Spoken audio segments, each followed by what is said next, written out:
Okay, so all the strings are on.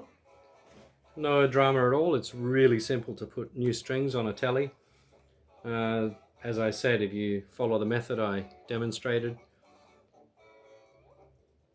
you really don't need a lot of winds on the pegs. Really only got like 1.5, 2.5 winds, because that little bent end of the string holds very firmly inside the hole in the peg. So that's it.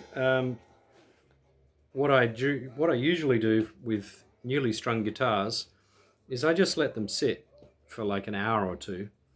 A lot of people suggest pulling on the strings, pull them up to try and pre-stretch them.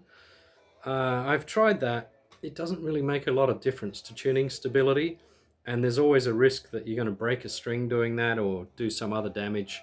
So basically I just put them on, leave them for an hour or two, and then tune them up to pitch, play it for, it's going to go out of tune. That's the nature of guitar strings. So play it for half an hour, retune, play it for a bit longer, retune. Eventually they'll be fine. I guess the really curious point for me is going to be what I feel is the difference, having the slightly heavier gauge strings. Just they're not tuned up to pitch, of course, but they're pretty close. And I've noticed there is a slight increase in the distance from the string to the fretboard. You can adjust that on the bridge. There are small screws on each of the bridge trees. You can adjust those screws to change the height of the strings if you want to. I might just see if I can live with the higher.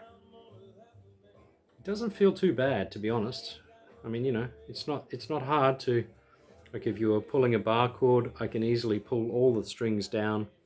So I think I might just live with it for a while rather than making the action too low. As soon as you make the action low, you're going to start having string buzz and stuff. Even now, they're not tuned up to pitch. Um, okay, it's terrible, it's out of tune. But the fact is, the job's done.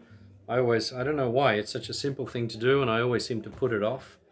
But there's a great sense of satisfaction when you've got a nicely clean guitar and nice new strings on there. So that's it, the TL52-900 Tele, which is quite a rare item. I've been looking for other examples of this guitar for a few years. They're just not around. The reason was, in Japan, this model wasn't a standard model. You had to order it specially from Fender in Japan. The difference being that, of course, the body and the neck, all the wooden parts were made in Japan, but all the hardware is American. So American pickups, electronics, tuners, everything on it is American.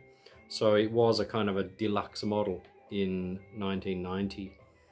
And for that reason, there probably weren't a whole bunch of them around. Anyway, that's it. My Telecaster all ready to go. Thanks for watching.